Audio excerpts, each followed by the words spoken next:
우리 동역교회 3D 중고등부 모든 공동체 여러분 반갑습니다. 우리가 어제까지 이제 여름 수련을 마쳤고 그 은혜 가운데 우리가 잘 돌아왔습니다. 또한 이 자리에는 또 2박 3일에 또한 수련회를 참여하지 않았지만 또한 우리 주님을 예배하기 위해서 우리가 또한 이 자리에 모였습니다. 수련을 참여했든지 참여하지 않았든지 상관없이 오늘 이 예배 시간을 통하여서 또 여러분들에게 또 다른 은혜가 주어지길 바라고 다시 시작되는 우리의 주일의 일상의 삶을 시작하는 이 주일 가운데 오늘 들려지는 말씀을 통하여서 여러분들에게 희망의 빗줄기가 비치고 희망과 기대감에 부푼 상태에서 또한 일주일의 삶을 살아가는 저와 여러분들이 되길 원합니다. 자, 우리는 2박 3일 동안의 수련을 마치고 이제 이 주일 예배를 드리게 되었습니다. 또한 수련을 참여하지 않은 친구들이 어떻게 지내는지 참 궁금한 것 같아요. 또한 누군가는 피치 못할 사정으로 수련에 참여하지 못했고 또한 누군가는 좀 마음에 불안함이 없어서 수련회에 또 오지 못한 친구들도 있을 줄 압니다. 또한 반면에 우리 2박 3일 동안의 수련을 통해서 또한 은혜를 받고 또한 이 자리에 온 친구들도 있어요. 오늘 수련에 참석한 친구들이 오늘 목사님을 좀 도와줘야 우리 수련에 참여하지 않은 친구들이 이 말씀이 어떠한 뜻이구나 라는 것을 좀 알 수 있게 됩니다. 자, 오늘 우리가 읽은 이 룻기 말씀은 우리가 수련회 때 살펴보았었던 사사기 말씀 바로 뒤에 나오는 말씀이 바로 룻기 말씀이에요. 자, 오늘 말씀을 보게 되면 첫 절에 어떤 이야기가 기록이 되어 있죠? 자, 1장 1절을 룻기 1장 1절을 보게 되면 무엇이 있어져 있나요? 사사들이 다스리던 때라고 이야기를 하고 있습니다. 자, 우리 수련회를 다녀온 친구들은 사사들이 다스렸던 때라고 하게 되면 여러분들은 어떤 생각이 드나요? 사사들이 다스리던 때 희망과 소망과 기쁨과 활기참이 넘쳐났던 시대였나요? 아니면 범죄와 우상숭배와 타락함이 파치던 시대였나요?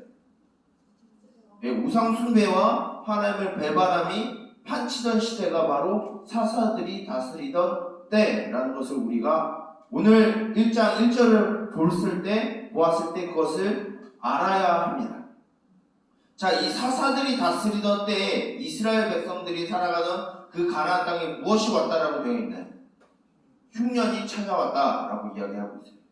그때 어느 한 가족이 그 이스라엘 땅을 떠나서 모압 땅으로 건너가 거기에서 거류하였다라는 이야기가 나오게 됩니다.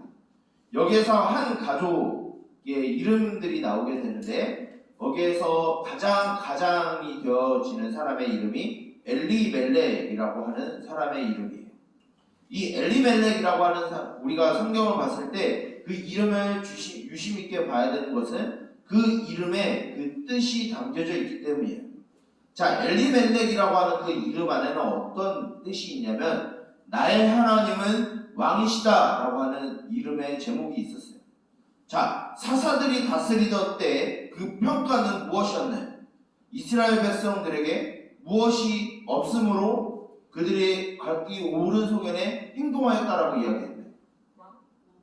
왕이 없으므로 그때 사사들이 다스리던 그때에 왕이 없으므로 각기 자기 소견에 옳은 대로 행하였더라가 바로 사사 시대의 평가였어요. 바로 그 사사들이 다스리던 시대에 오늘 나오는 모압 땅으로 이주하는 그 사람의 이름이 무엇이라고요? 나의 하나님은 왕이시다라는. 이 사람이 오래 살 줄 알았는데 모압 땅에 가서 얼마 가지 않아서 죽게 됩니다. 나의 하나님은 왕이시다라고 하는 이름이 이제 사라졌어요. 사사들이 다스리던 때의 모습을 보여주고 있는 것이죠. 자, 그 결과 어떻게 되었을까요? 이후에 또 시간이 지납니다.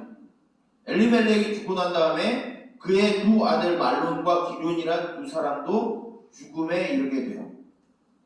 이때 한 여자가 등장을 하게 됩니다. 그 사람이 바로 나오미라고 하는 한 여인이에요. 이 룻기 성경은 룻이 주인공과 같지만 원래 이 룻기의 주인공은 나오미라고 한 여자가 주인공과 같습니다. 이 나오미가 이제 회복을 겪게 되는 그 중심에 룻이 있기 때문에 룻기라고 되어 있는 거예요. 그렇다면 엘리멜렉이란 그 이름의 뜻이 나의 하나님은 왕이시다라고 하는 그 이름의 뜻을 갖고 있는데 그의 부인인 나오미는 어떤 이름의 뜻을 갖고 있습니까? 나의 즐거움이라는 뜻을 갖고 있어요. 또 간단하게 하면 나의 기쁨이라는 의미를 갖고 있는 게 나오미예요. 자, 나오미가 나오미 될 수 있는 것은 바로 엘리멜렉이 그의 남편으로 있을 때 그는 기뻐할 수 있었고 그의 아들이 있었을 때 그는 기뻐할 수 있었어요. 근데 오늘 1장 1절부터 5절까지의 말씀을 보게 되면 어떤 일이 벌어지죠? 그의 남편 엘리멜렉이 죽고 10년 뒤에는 그의 두 아들 말론과 기론이 죽습니다. 그 땅에서 자신의 남편과 두 아들을 잃게 돼요. 이후에 이 나오미는 자신의 며느리 중에 한 명인 룻이라는 사람과 함께 모압 여인 이 룻과 함께 다시 고국 이스라엘 땅으로 돌아오게 됩니다. 이때 나오미는 자신을 향해서 맞이하는 사람들에게 이렇게 이야기해요. 나를 더 이상 나오미라고 부르지 말고 마라라 부르라 라고 이야기를 하게 됩니다. 이 마라, 왜 자신을 나오미가 아니라 마라라 부르라고 하냐면 나오미는 무슨 이름의 뜻이 있다고 그랬죠? 나의 즐거움이라는 이름의 뜻이 있었어요. 근데 마라는 뭐냐면 고통, 쓰다, 아프다라는 의미를 갖고 있어요. 이제 자신에게 즐거움이 사라진 거예요.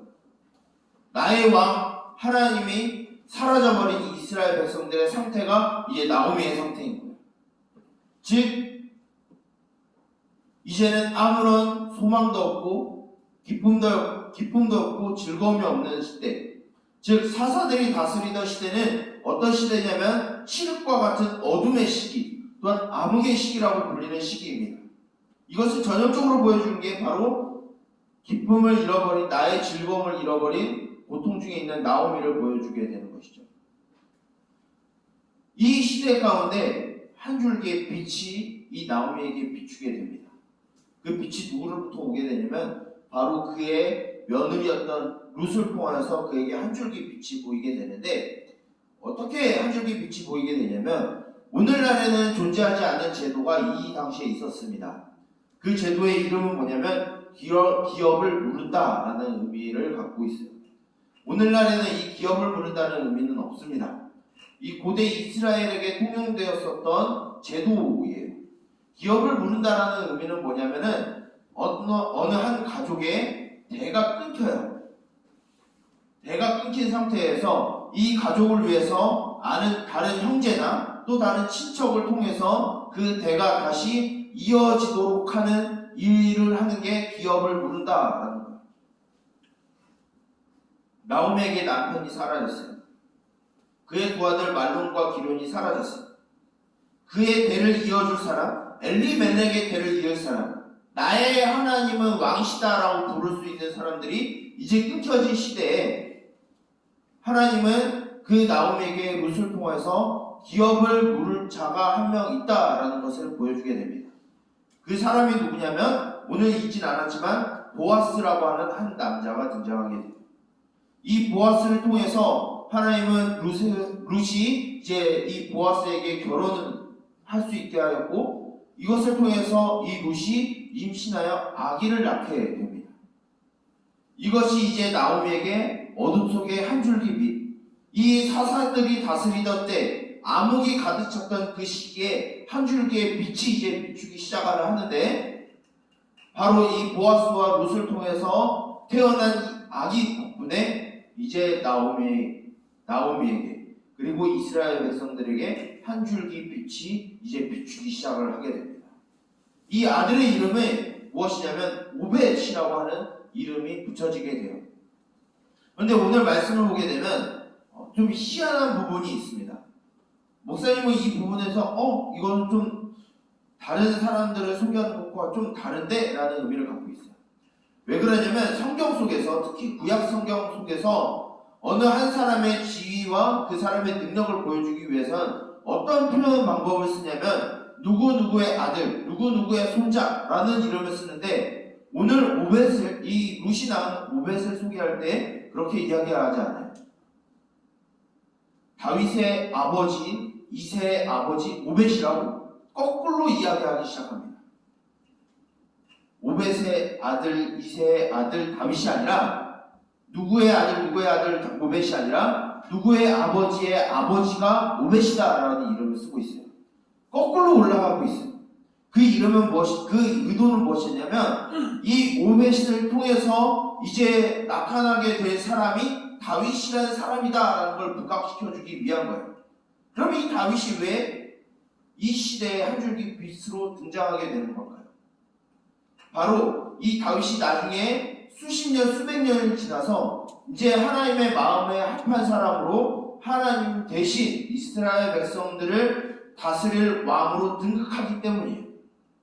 즉 사사들이 다스리던 때 왕이 없음으로 자신의 옳게 행동했었던 그 이스라엘 백성들에게 하나님이 그들을 구원하고 회복시키는 한 방법을 주시는데 그게 바로 이스라엘 백성들을 하나님의 법대로 다스릴 다윗 왕을 이제 줄 것이다라는 걸 보여줄 거예요.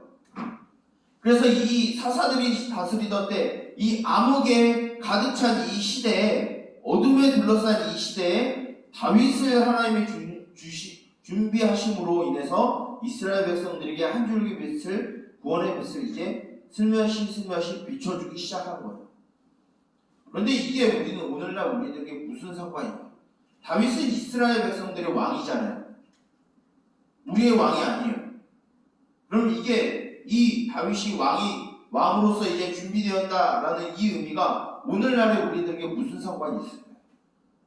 오늘 읽진 않았지만 이 17절 이후 18절부터 끝절까지는 이 족보가 등장하게 됩니다. 베레스라고 하는 유다의 아들의 족보가 등장하게 돼요. 그 끝이 다윗 왕으로 끝이 나는데 신약성경 마태복음 1장에 보게 되면 이 족보가 그대로 나타나요. 누구의 족보냐 하면 아브라함과 다윗의 자손 예수님의 족보가 등장하게 됩니다. 즉 사사시대를 살아가고 있었던 사사시대와 그것보다 더 암흑적인, 더 암담하고 막막하고 더 희망이 없는 이 시대 가운데 우리에게 유일하게 하나님이 비춰주는 한 줄기 빛은 무엇이냐면 바로 이 땅에 오셔서 죽으시고 다시 부활하셔서 우리의 왕 대신 예수님밖에 없다라는 것을 가르쳐주고 있는 거예요. 오늘날 우리들이 이 시대, 암흑적인 이 시대, 뭔가 해도 희망이 보이지 않고 기쁨이 보이지 않고 한 번의 쾌락으로 이제 끝나버리는 이 시대 가운데 비춰주는 유일한 소망이 오직 예수 그리스도 뿐이시다라는 것을 오늘날 우리들에게 가르쳐주고 있는 거예요. 수련회 동안에 목사님이 이런 이야기를 했었어요. 여러분들은 하나님의 평화를 전달하는 하나님의 사절단으로 이 세상에 파송되었다라고 이야기를 했어요. 또한 마른 뼈와 같이 죽었던 우리들을 다시 살리셔서 이 세상을 정복하는 큰 군대가 될 것이다 라고 이야기를 했어요. 근데 여러분 한 가지 기억해야 될 게 여러분 한 개인이 이 세상의 소망은 아니에요. 여러분 한 개인이 여러분 그 존재 자체가 이 시대의 소망이 될 수는 없어요. 왜 그러냐면 여러분들이 전달하는 게 누군가에 따라서 여러분들이 소망이 될 수 있고 여러분들이 절망이 될 수 있고 여러분들이 보여지는 게 예수 그리스도라고 하면 여러분들을 통해서 이 시대의 소망이 보여질 거예요. 근데 만약에 여러분들이 그 예수님을 전달하지 않고 다른 것을 보여준다라고 하면 이 시대의 희망과 한 줄기 빛을 비추는 사람이 될 수 없는 거예요. 하나님은 이 땅 가운데 그리고 우리들에게 유일한 소망의 빛은 예수 그리스도 뿐이라는 것을 알라라고 우리들에게 말씀하셨어요. 우리들에게도 말씀하셨고 우리를 통하여서 온 세상에 퍼져나가기를 원하세요. 바로 오늘 말씀을 통해서 우리에게 주신 말씀은 이 암담하고 마치 눈에 보이지 않는 칠흑 같은 어둠 사이에 살아가고 있는 우리들에게 예수 그리스도라는 우리들의 유일한 희망이신 예수 그리스도를 여러분들이 비춰주셨다라는 것을 하나님은 먼저 믿기를 원하세요. 여러분들이 그 다음에 무엇을 하냐? 그 믿는 믿음을 가지고 여러분들이 살아가는 세상에서 비추길 원하시는 거예요. 우리는 그저 그 빛을 반사하는 존재밖에 되지 않아요. 그 빛을 반사할 때 우리들의 존재가 드러나게 되는 거예요. 우리들의 정체성이 드러나는 거예요. 바로 오늘 말씀에 이 롯이 부각이 될 수 있는 것은 이 사람이 뭔가 뛰어나서가 아니라 하나님의 통로로서, 복음의 통로로서, 복의 통로로서 나옴에게 비춰줬기 때문에 이 롯이 부각이 된 거예요.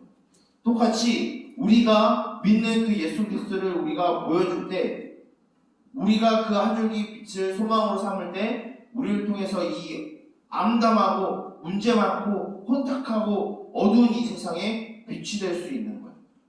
저와 여러분들이 이제 다시 수련을 마쳤고 또한 이 예배를 마친 후에 다시 일상생활로 돌아가게 될 것입니다. 이 어둠이 짙게 깔린 이 시대 가운데 저와 여러분들을 통해서 예수 그리스도의 빛이 비추기를 원합니다. 또한 그것을 경험하기 위해서 우리가 먼저 그 빛을 발견하는 저와 여러분들이 되었으면 좋겠어요. 이 세상의 유일한 소망은 오직 예수 그리스도뿐이라는 사실을 믿고 또한 그것을 보여주는 삶을 살아가는 저와 여러분, 우리 동일교회 3D 중고등 모든 공동체가 되기를 주님의 이름으로 축복하고 또한 기대하고 소망합니다.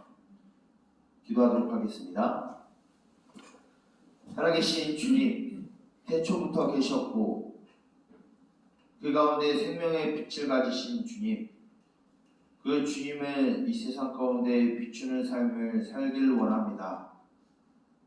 어둡고 막막하고 짙게 깔린 어둠 속에 살아가는 이 시대 가운데 마치 구약의 사사들이 다스리던 때와 같이 살아가는 이 시대 가운데 주님께서 다윗을 준비하여 주셨듯이 그들에게 구원의 한 줄기 빛을 비춰주신 것 같이 이 시대에 우리의 유일한 소망의 빗줄기이신 예수 그리스도를 비추는 삶이 되게 하여 주시옵소서. 그 롯이 부각될 수 있고 그 롯의 이름을 알 수 있는 것은 바로 그를 통하여서 나오미에게 기쁨을 주었기 때문에 우리가 기쁨이 되고 또한 부각이 되었을 수 있었다라고 우리가 들었습니다. 이와 같이 우리가 예수 그리스도를 먼저 믿고 그 빛을 우리가 경험한 우리가 이 세상 가운데 주님의 빛을 비추는 주의 사자가 되게 하여 주시며 주님의 군대요 주님의 용사가 되게 하여 주시옵소서. 이제 다시 우리의 일상생활로 돌아가게 됩니다. 그 생활 가운데 주여 우리가 빛을 비추는 자들이 되게 하여 주시고 우리의 유일한 소망 되신 예수 그리스도를 보여주는 삶이 있게 하여 주시옵소서. 이 모든 것을 예수 그리스도의 이름으로 기도드립니다. 아멘. 축도하도록 하겠습니다. 여호와는 내게 복을 주시고 너를 지키시기를 원하며 여호와는 그의 얼굴을 내게 비추사 은혜 베푸시기를 원하며 여호와는 그의 얼굴을 내게로 향하여 드사 평강 주시기를 원하노라. 이제는 우리 주 예수 그리스도의 은혜와 하나님 아버지의 무한하신 사랑하심과 성령님의 감화 감동, 보호 인도, 말씀으로 지도하심의 은총이 사사들이 다스리던 때와 같이 암흑에 짙게 깔린 이 시대 가운데 우리의 유일한 소망 되신 예수 그리스도의 빛을 비추며 살아가기를 소망하는 우리 동일교회 3D 중고등부 모든 공동체의 머리머리 위에 이제로부터 영원토록 함께 있을지어다. 아멘. 자, 광고하기 전에